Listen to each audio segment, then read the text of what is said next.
technology with the firepower to propel Australia ahead of other militaries. Misal Menteri Pertahanan Syafri Samsudin meninjau uji tembak kapal selam tanpa awak atau KSOT di Dermaga Madura, Markas Komando Armada 2, Surabaya, Jawa Timur. Ketika Australia tiba-tiba meresmikan pabrik drone bawah laut senilai miliaran dolar, dunia bertanya-tanya, mengapa sekarang? Dan kebetulan, hanya beberapa hari sebelumnya, Indonesia berhasil melakukan uji tembak torpedo dari kapal selam otonom buatan PT PAL di Surabaya. Apakah ini hanya kebetulan waktu? Ataukah sinyal bahwa Canberra mulai memperhitungkan kemajuan bawah laut Indonesia yang makin nyata? Karena di era ketika kekuatan maritim tak lagi ditentukan oleh jumlah kapal, tetapi oleh kecerdasan mesin yang bekerja dalam senyap, setiap langkah baru di bawah laut punya makna strategis yang jauh melampaui garis pantai.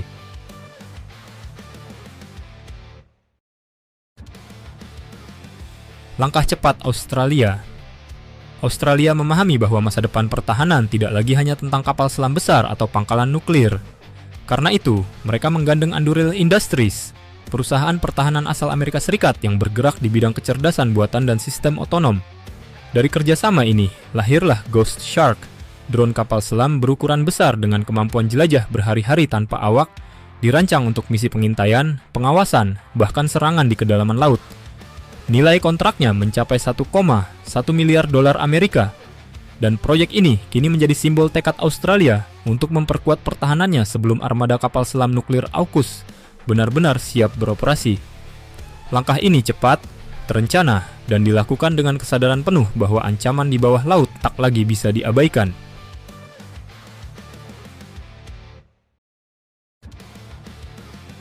Sinyal dari Surabaya.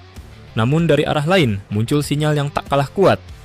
Di Surabaya, PT PAL mencatat sejarah baru, melakukan penembakan torpedo dari kapal selam otonom taktis atau KSOT. Uji ini bukan sekadar eksperimen teknologi, tetapi tonggak penting dalam perjalanan kemandirian pertahanan Indonesia. Untuk pertama kalinya, sistem otonom nasional mampu mengeksekusi peluncuran torpedo secara mandiri, menunjukkan integrasi antara kontrol jarak jauh, sensor navigasi, dan sistem senjata aktif. Langkah ini membawa pesan tersirat ke kawasan, bahwa Indonesia kini mulai menapaki era baru, di mana kemampuan otonom bukan lagi wacana masa depan, melainkan kemampuan nyata yang sudah diuji di lapangan.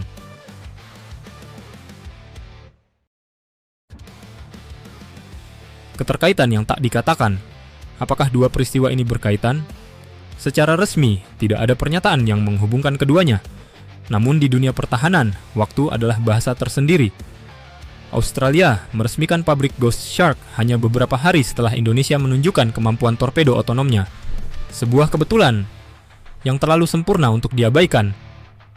Canberra tentu menyadari bahwa kemampuan semacam KSOT membuka bab baru dalam strategi maritim kawasan. Jika Indonesia mampu mengoperasikan kapal selam otonom yang bisa menembak, maka kontrol dan pengawasan di wilayah lautnya meningkat drastis, bahkan tanpa menambah jumlah kapal berawak.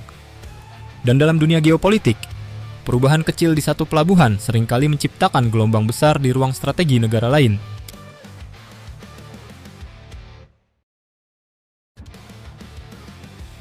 Perhitungan strategis Canberra.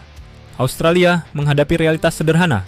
Kapal selam konvensional Collins Class mereka sudah menua, sementara kapal selam nuklir AUKUS masih jauh dari siap tempur. Dalam jeda inilah, proyek Ghost Shark menjadi solusi transisi.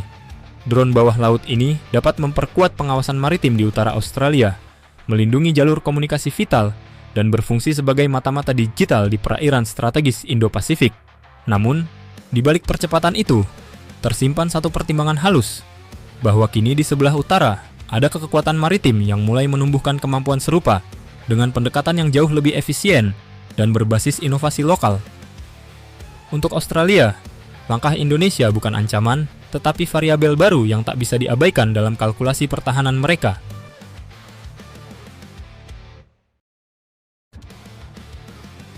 Dampak bagi kawasan. Apa yang terjadi antara Surabaya dan Sydney ini bukan sekadar dua proyek pertahanan, melainkan refleksi dari perubahan besar di Indo-Pasifik.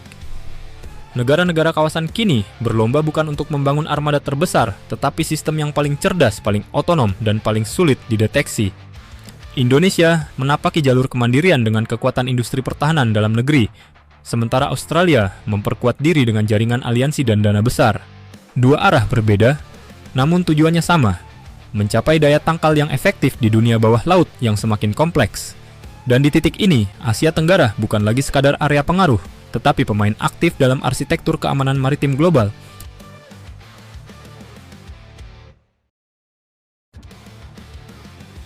Babak baru Indo-Pasifik. Kini Indo-Pasifik memasuki babak baru. Babak di mana teknologi, bukan jumlah, menjadi ukuran kekuatan. Setiap negara tengah membangun mata dan telinganya di dasar laut, menghubungkan sensor, sonar, dan drone dalam jaringan senyap yang tak terlihat radar. Indonesia sudah mengambil langkah pertama dengan KSOT.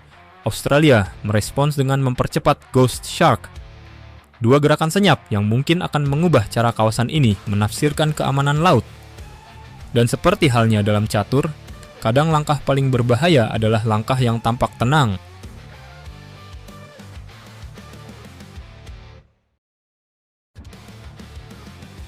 Apakah Australia memperhitungkan KSOT Indonesia sebelum melangkah cepat dengan Ghost Shark? Tak ada yang tahu pasti.